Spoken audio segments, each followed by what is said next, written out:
Hi everyone, it's Ghost Walker here, and this is my baby Eve. We're here to talk to you about all running shoes today. Yeah. But I just want to give you guys a background about my 4 years in running.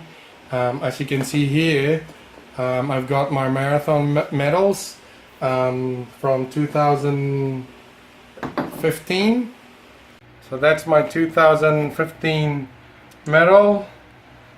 And that's my 2016 medal marathon.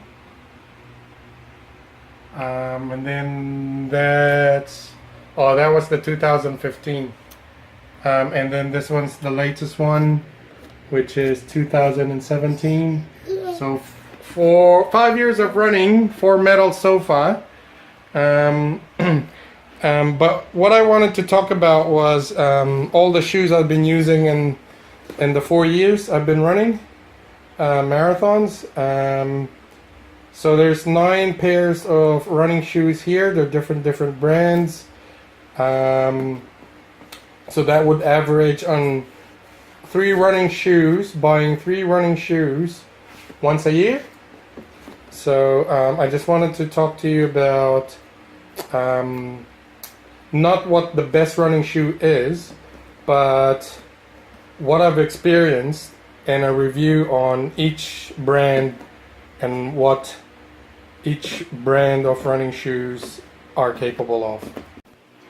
So the first running shoe I've ever bought was a brand called Adidas, and it's a Supernova, Adidas Supernova.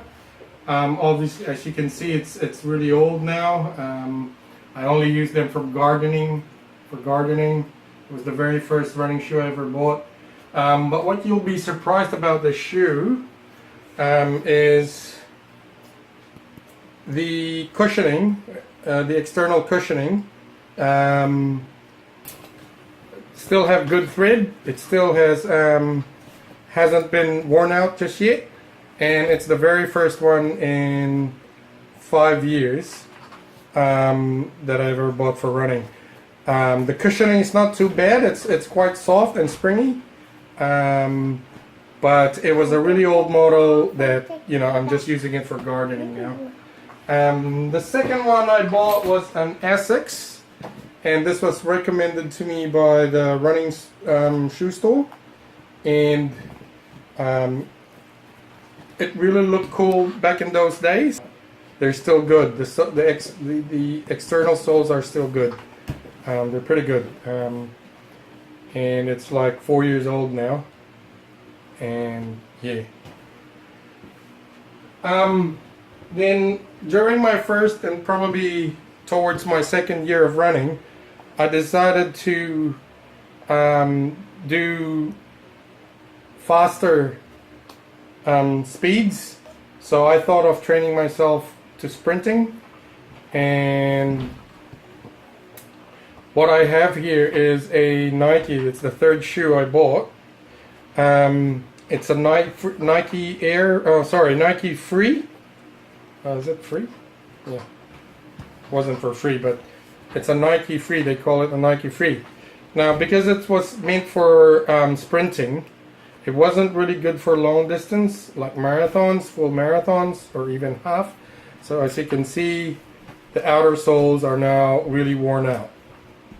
Totally worn out. So I seldom use them, but if I just wanted to do like 6 or 8 kilometers of running, which is really a sprint for me, this is a good shoe that I would choose. Then the fourth one I bought, is a Reebok, and I still use them today. On the first year I bought it, until now, I love this. And in fact, I'm registered for the Rio Marathon, and I intend to use this. And it's a 4-year-old shoe. As you can see, the threads are now getting worn. but they are really excellent long distance running shoes. And I've used this in my full marathon in 2000 what was it 2016, and I recommend this as the perfect long distance full marathon running shoe. And then on the second year, Yes, oh yeah. the second year of running, I went really serious. So they told me if I wanted to be a serious runner, I should really train for trail running, or what they call ultra marathons. We're talking about 60 to 100 kilometers, which you try to finish in, I don't know, somewhere around 24 hours, which I did. I did the Rotorua one, and I loved it. It's a Salomon brand, Salomon, and it's really sturdy on top. The soles, the cushioning, which is quite thick, is really springy. But because I've loved this shoe so much, I've been using it for long distance in training. As you can see, the outer soles are now really worn out. They're really worn out. Yeah. Right. And because I was training for ultra marathons, you know, doing the trail running, the shoe store also recommended this, which is an odd brand called Innovate, and I love it. It definitely it does what it says, where you've got soft, thin cushioning, but still you get that really comfort on it, because you do need soft cushioning or soft soles, because when running on trail, you have to have your foot on a grip, especially if it's rocky or inclined. You want to have a good grip on the terrain. The outer soles, because I sort of have difficulty finding training on trail. I don't do it very often. The soles are pretty much still intact. So that's one shoe that doesn't need replacing at the moment. And then in the current years, you know, a couple of years, maybe a year back, or maybe a couple of years, I bought the Nike Lunar. Yeah, that's what they call it. It's called the Flyknit Lunar. I thought it was going to be a really good shoe, and it was. The cushioning was what I expected it to be.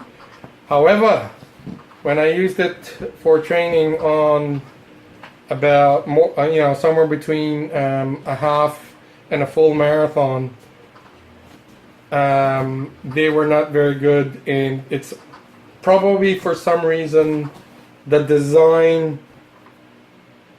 on the foot, which didn't make my foot run the distance, because at the end of the distance it was just uncomfortable to use.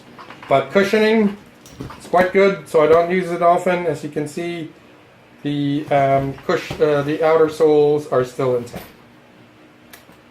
Now, this shoe, it was just probably bought a year or more ago. This, as you can see, is my favorite. It's got that really styrofoamy cushioning. It's really springy, and it's a New Balance brand. I love this shoe, and you can tell by the outer soles, I use this a lot for my long distance running. It's the best long distance running I would recommend. As you can see, it's all worn out. There's nothing left. I really need to replace this. And, you know, I might look at another New Balance, but At the moment, I'm looking at the Adidas Spring Blade, but it's still not available in New Zealand. So I'll just have to bear with something similar to this New Balance. It's my favorite. And the last shoe I bought, because my last marathon was a sprint, a 10-kilometer sprint series in Albany, was this. It's called a new Nike Running Free and Flexible Neutral Ride running shoe, and it's a Nike brand. It's got good cushioning, but what I didn't expect about this shoe is I don't recommend it for long distance, because when I did use it for training, same thing as the Lunar, it just didn't do the distance. My foot, no matter how many times I did training, just didn't do the distance, because it probably same story with the Lunar. The top design is not a very good design. I'm not sure if it's the top or maybe the design for the Arc, but mostly Arc shoes are not issues anymore, but I don't know. But just as same as the Lunar, just didn't work out. So at the end of the day, having a look at all those shoes, I still recommend the New Balance Comfort Ride. It's called the it's a 720 V3. 720 V3. New Balance. It's quite a good marathon shoe, running shoe, and I would say go for it. However, this is what you guys need to remember. Every person is designed differently, and we're all different. So I'm not saying New Balance would be the best shoe to use or buy. But what I'm saying is, if you've got the same built as I have, medium built, not small, not slim, I would recommend the New Balance. All the other designs, they're quite good. However, at the end of the day, this worn out, overused running shoe is what I recommend. Thank you for watching, and please don't forget to subscribe.